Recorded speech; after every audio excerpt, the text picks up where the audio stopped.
Dipersembahkan oleh Pemirsa, sekarang kami berada di sentra tenun Desa Troso. Kita akan berjumpa dengan siapa, Mbak Renita? Kita akan bertemu dengan Pak Huda, salah satu pengusaha tenun di sini. Yuk, ikuti pemirsa.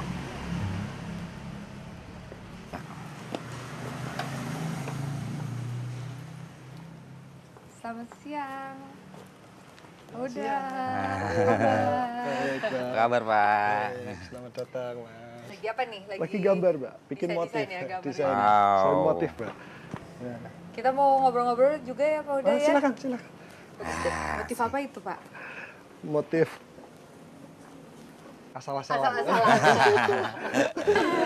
Motif asal-asalan, motif yang enggak pakai pakem. Gak pakai makam. Menarik nih. Jadi begini Pak Huda, kan ini Jepara ini ada di wilayah Jawa Tengah. Dan biasanya kalau di Jawa Tengah itu kan memang terkenalnya dengan batik ya. Iya, Pak, iya, ya. iya. Dan di sini ada sentra tenun Troso yang sudah cukup terkenal dari sekitar tahun mungkin 80-an ya? 80-an ya. 80 lebih, Mbak. Lebih ya malah ya. Oke.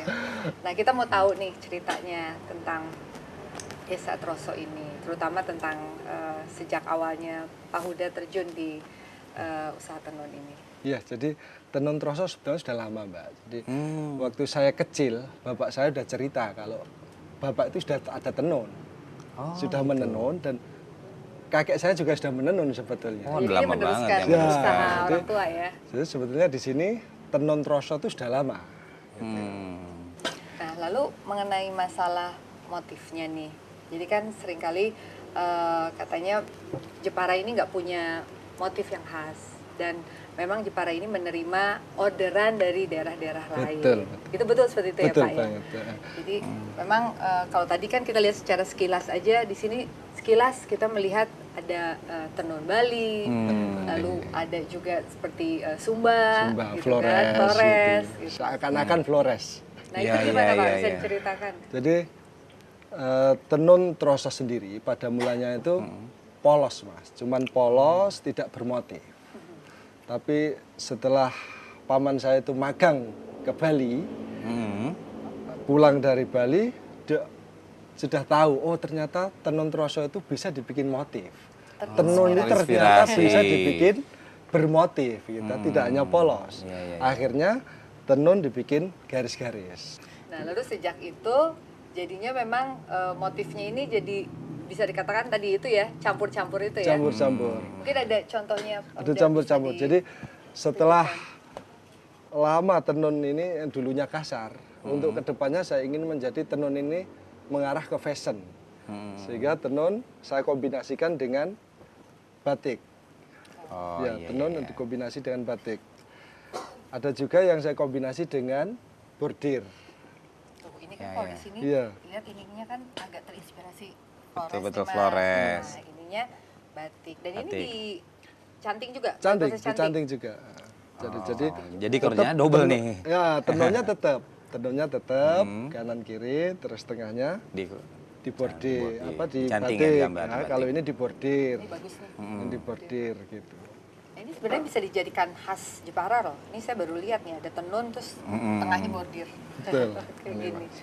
Jadi tidak ada motif yang memang menggambarkan ini ya. Kan biasanya kan di sebuah daerah tuh ada cerita rakyatnya lah, atau banyak pohon-pohonannya lah, hutannya atau binatangnya ya. Nah, kalau saya bikin sejarah baru, Mas. Oh, gitu. Makanya saya membuat motif asal-asalan. Sesuai pas dapat Sesuai inspirasinya apa. inspirasi gitu apa, kan. langsung dikerjakan. Ya, ya, ya, ya. Oke. Nah, lalu ini mengenai masalah pewarnaan, ya kan? Kalau dilihat secara sekilas, sepertinya ini kan masih mempergunakan Warna kimia. kimia. Lalu apakah sudah mencoba juga untuk menggunakan pewarnaan alam, Mas? Ya, jadi untuk kedepannya kita memang ingin sekali untuk membuat warna alam, karena pasar kedepannya ini yang dicari warna alam. Iya, betul. Dan supaya lebih ramah lingkungan Lebih juga, ramah kan? lingkungan gitu. betul, Jadi betul. daun-daun sekitar kita ternyata banyak manfaatnya untuk membuat warna. Gitu. Seperti ini contohnya, ini dari daun mangga ini, Mas. Ini dari ini daun udah mangga. bagus nih. Iya. Ini dari daun mangga. Ini kalau kita rebus untuk mewarnai bisa seperti ini. Di Desa Troso ini total yang seperti Pak Huda ini ada berapa orang, Pak? Ada sekitar 241 241 perajin. juga. Iya. Dan mempekerjakan di bawahnya ada berapa puluh atau ratus orang?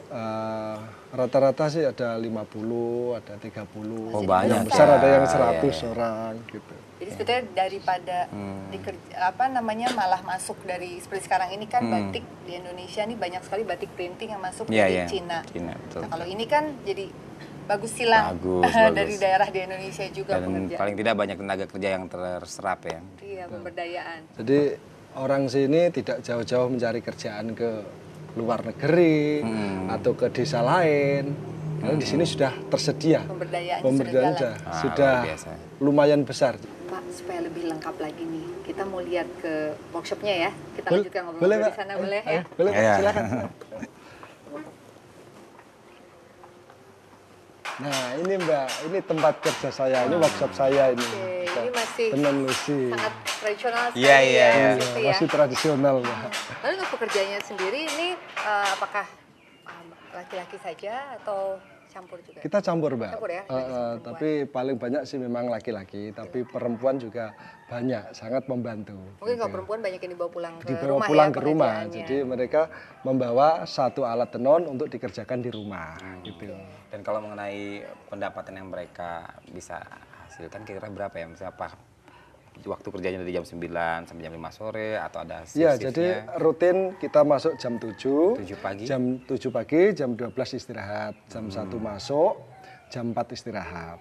Itu mereka Pulang setiap hari tuh? setiap hari. Setiap hari. Jadi kalau Berarti mau gajinya ada bulanan. gajinya borongan. Mas. Borongan. Borongan. Selama ini apakah sudah ada kerjasama dengan desainer Indonesia? Oh bener banget, kita memang sangat mengharapkan untuk dukungan dari desainer dan alhamdulillah saya sudah lama kerjasama dengan desainer seperti Mas Itang Yunas, terus Karmanita gitu, dan masih banyak lainnya. Bapak ini juga rajin sekali untuk mengikuti pameran-pameran ya di Betul Jakarta Pak, ya. betul. Di mana saja, Pak? Saya selalu ikut di JCC Pak. Oh, di JCC. JCC berarti seperti Krafina, Inakraf, Katumbiri, Adiwastra gitu. Selalu ikut saya. Jadi sudah sadar bagaimana cara memasarkan dan mempromosikannya. Nah, itu kan jadi mengangkat seluruh nama Jadi tenun tidak hanya desa nama Troso, saya, tapi betul. semuanya akan bisa dilihat. Oh, ternyata tenun Troso itu seperti ini. Lalu nih Pak Huda terakhir, apa harapannya Pak Huda untuk tenun Troso ini? Saya mengharapkan kepada teman-teman perajin seperti saya di tenun, di Troso khususnya, untuk selalu berinovasi. Karena pasar itu membutuhkan apa karya kita yang terbaru. Ya. Apa karya kita yang terbaik. Itu yang dicari orang. Wow, semangat itu yang harus Semangat dijaga ya. terus ya. Gitu. Selalu menciptakan motif-motif yang baru. Semangat itu harus dijaga terus ya, Mas. Harus, Huda. Mas. Dan Mbak Renita kita mau kemana lagi nih setelah ini? Kita setelah ini mau ke Museum Kartini. Oh, Jadi iya. dan sambil mau lihat-lihat juga di Kota Jepara ini. Silahkan, silahkan. Terima kasih untuk waktunya Pak Huda. Iya. Sukses terus ya. Terima kasih. Silakan bekerja lagi, Mas Huda. Terima kasih, Mas. Iya.